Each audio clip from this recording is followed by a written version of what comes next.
Hello അസ്സലാമു അലൈക്കും, welcome back to our channel. ഇന്ന് ഞാൻ രാവിലെ മുട്ട സുർക്കയാണ് ഉണ്ടാക്കിയിട്ടുണ്ടായിരുന്നത്. അപ്പോൾ ഞാനിവിടെ മാവൊക്കെ അടിച്ചെടുത്തിട്ടുണ്ട്.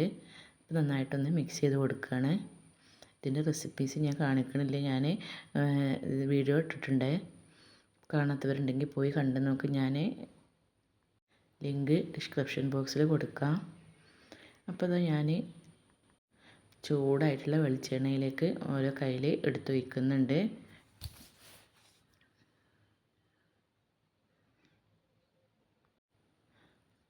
ഒഴിച്ചതിന് ശേഷം അത് ഇളക്കൊന്നും വേണ്ട, താനെ പൊങ്ങി വന്നോളും. നന്നായിട്ട് പൊങ്ങി വന്നിട്ടുണ്ട്. മാഷാ അല്ലാഹ്, നല്ലോണം പെർഫെക്റ്റ് ആയിട്ട് തന്നെ കിട്ടിയിട്ടുണ്ട്.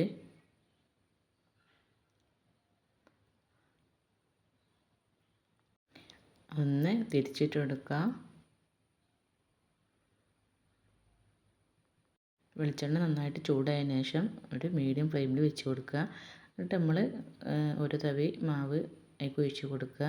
അപ്പോൾ നല്ലതായിട്ട് പൊങ്ങി വന്നിട്ടുണ്ട്. ഇപ്പോൾ ഇതാ ഒരു മുട്ട സുർക്ക ഇവിടെ റെഡി ആയിട്ടുണ്ട്. നമുക്കതൊന്ന് കോരി മാറ്റാം.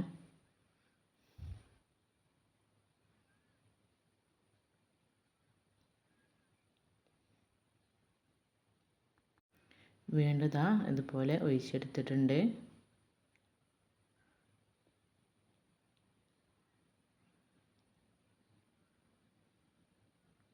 അപ്പോൾ ഇതാ ഞാനിവിടെ മുഴുവനായിട്ട് പൊരിച്ചെടുത്തിട്ടുണ്ട്. തലേന്നത്തെ ചിക്കൻ്റെ കറീൻ്റെ കൂടെയാണ് ഞാനിത് കഴിക്കുന്നത്.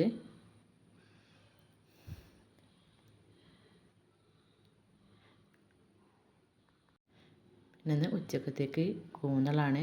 അപ്പോൾ ആ കൂന്തളിന് ഞാനിവിടെ ഒരു മീഡിയം സൈസിൽ 3 സവാള എടുത്തിട്ടുണ്ട്. നന്നായിട്ടൊന്ന് വഴറ്റി കൊടുക്കുന്നുണ്ട്. വെളിച്ചെണ്ണ ഒഴിച്ചതിന് ശേഷം ഉപ്പൊക്കെ ഇട്ട് നന്നായിട്ടൊന്ന് വഴറ്റിയെടുക്കുന്നുണ്ട്. അതിനുശേഷം ഞാനിതിലേക്ക് 2 വലിയ തക്കാളി എടുത്തിട്ടുണ്ട്. പിന്നെ 1 ടേബിൾ സ്പൂൺ ഇഞ്ചി ചതച്ചതും 1 ടേബിൾ സ്പൂൺ വെളുത്തുള്ളി ചതച്ചതും കൂടി ചേർത്ത് കൊടുത്തിട്ടുണ്ട്. എന്നിട്ട് നന്നായിട്ടൊന്ന് മിക്സ് ചെയ്ത് കൊടുക്കുക.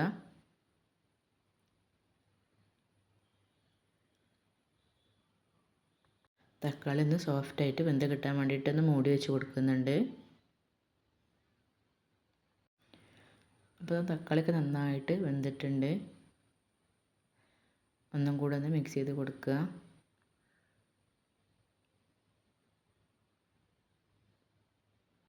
2.5 ടീസ്പൂണ് മുളക് പൊടിയാണ് ചേർത്ത് കൊടുക്കുന്നത്.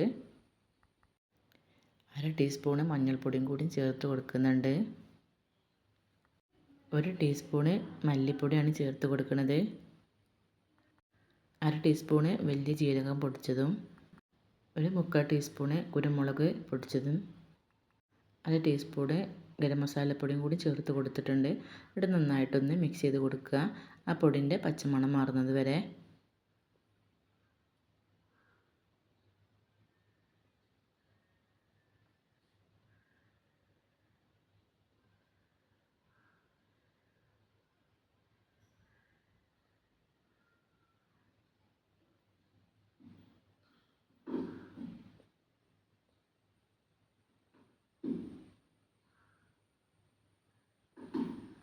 നമ്മൾ ചേർത്തിട്ടുള്ള പൊടിൻ്റെ പച്ചമണമൊക്കെ മാറിയിട്ടുണ്ട്. ഇതിലേക്ക് ഇനി കഴുകി വൃത്തിയാക്കി വെച്ചിട്ടുള്ള കൂന്തളാണ് ചേർത്ത് കൊടുക്കുന്നത്. എന്നിട്ട് നന്നായിട്ടൊന്ന് മിക്സ് ചെയ്ത് കൊടുക്കുക.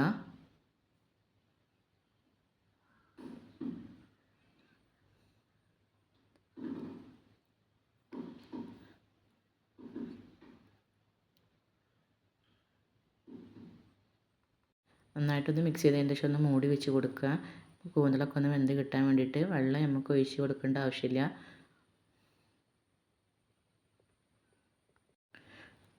അപ്പോൾ നമുക്കിതൊന്ന് ഇളക്കി കൊടുക്കുക. അപ്പോൾ കണ്ടില്ല, ഇതിൽ നന്നായിട്ട് വെള്ളം ഇറങ്ങി വന്നിട്ടുണ്ട്. നന്നായിട്ടൊന്ന് മിക്സ് ചെയ്ത് കൊടുക്കുക.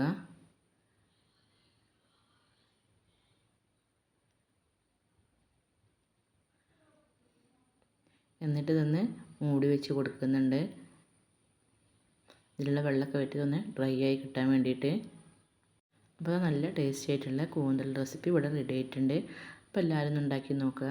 നല്ല ടേസ്റ്റ് ഉണ്ടായിരുന്നു. അപ്പോൾ ഞാനിത് ഇന്ന് ഉച്ചയ്ക്ക് ഇനി കറിയൊന്നും വെക്കുന്നില്ല കേട്ടോ. ഇതന്നെയാണ് ആക്കാമെന്ന് വിചാരിച്ചു. ഇവിടെ കറിയൊന്നും വലിയ അങ്ങനെ പോകുന്നില്ല. അപ്പം ഇങ്ങനെയൊക്കെ ആക്കിയിട്ടുണ്ടെങ്കിൽ ഇതന്നെ മതിയാവും ചോറിനും. ലാസ്റ്റ് നമുക്കൊന്ന് മല്ലിയില ഇട്ട് കൊടുക്കുക.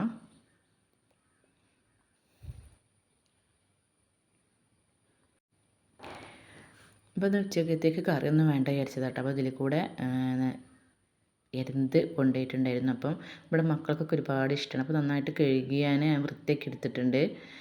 ഒന്ന് താളിച്ച് എടുക്കണം. ഞാനിവിടെ ഒരു പാത്രം വെച്ചിട്ടുണ്ട്. ഇതിലേക്ക് ഞാൻ കുറച്ച് വെളിച്ചെണ്ണ ഒഴിച്ച് കൊടുത്തിട്ടുണ്ട്. പിന്നെ ഒരു 12 അല്ലി ചെറിയ ഉള്ളി എടുത്തിട്ടുണ്ട്. അതുപോലെ തന്നെ ഒരു 10-15 അല്ലി വെളുത്തുള്ളി എടുത്തിട്ടുണ്ട്. നന്നായിട്ട് ചെറുതായിട്ടൊന്ന് അരിഞ്ഞു കൊടുത്തിട്ടുണ്ട്. അത് വെളിച്ചെണ്ണയിൽ ഇട്ട് കൊടുത്തിട്ടൊന്ന് മൂപ്പിച്ചെടുക്കുക.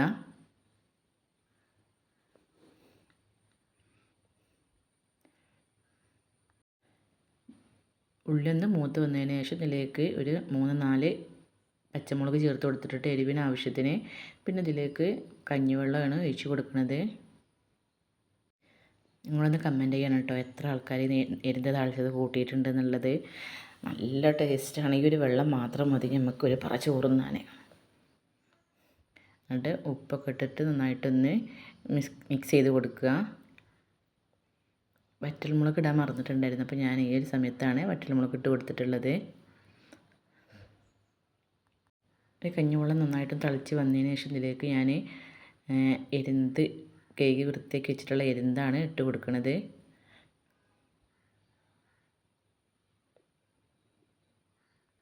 എരുന്ന് ഇട്ടതിന് ശേഷം ഇതൊന്ന് മൂടി വെച്ച് കൊടുക്കുക.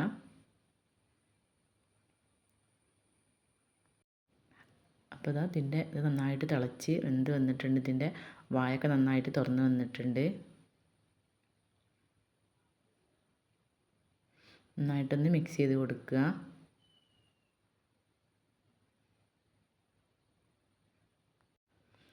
അപ്പോൾ അതിന് ഫ്ലെയിം ഓഫാക്കി കൊടുക്കുക. നന്നായിട്ട് വെന്ത് കിട്ടിയിട്ടുണ്ട്. ഇതിൻ്റെ വായൊക്കെ നന്നായിട്ട് തുറന്നിട്ടുണ്ട്. അപ്പോൾ ഇതാ എരുന്തൊക്കെ ഇവിടെ റെഡി ആയിട്ടുണ്ട് താളിപ്പ്. അപ്പോൾ ഞങ്ങളിതൊക്കെ കൂട്ടി ചോറൊക്കെ കഴിഞ്ഞതിന് ശേഷം പിന്നെ മക്കൾ സ്കൂൾ വിട്ട് വരാനായപ്പോൾ ഞാനിവിടെ പഴമുണ്ട്. അപ്പോൾ അത് നിറച്ചെടുക്കുകയാണ്. ഞാനിതൊരു എളുപ്പപ്പണിയാണ്. കുറച്ച് വെളിച്ചെണ്ണ ഒഴിച്ചിട്ട് പാനിലേക്ക് ഇട്ട് കൊടുക്കുന്നുണ്ട് പഴം.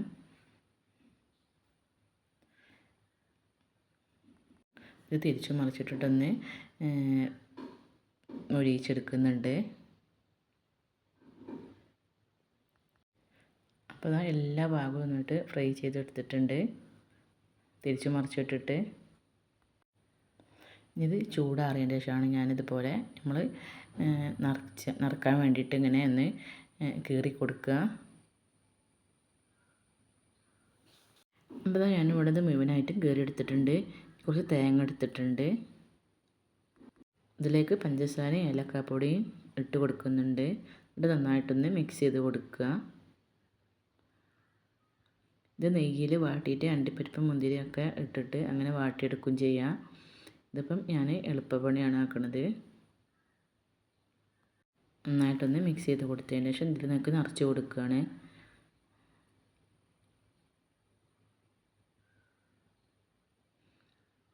ഇതുപോലെ ഒന്ന് നിറച്ച് കൊടുക്കുക. കൈ വെച്ചിട്ട് നിറച്ചാലും മതി.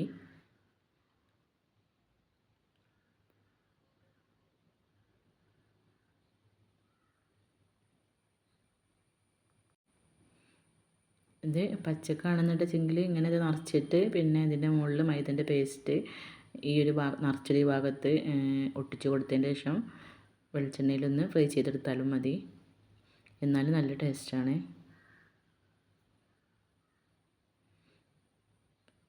പിന്നെ എൻ്റെ ഈ ചാനൽ നിങ്ങൾ ആദ്യമായിട്ട് കാണുന്നവരാണെങ്കിൽ ലൈക്ക് ചെയ്യുക, ഷെയർ ചെയ്യുക, സബ്സ്ക്രൈബ് ചെയ്യുക. ഏതെങ്കിലും കൂട്ടുകാർ കാണുന്നുണ്ടെങ്കിൽ സബ്സ്ക്രൈബ് ചെയ്തും സപ്പോർട്ട് ചെയ്യണേ. മറ്റൊരു വീഡിയോയിൽ കാണുന്നവരെ താങ്ക്സ് ഫോർ വാച്ചിങ്.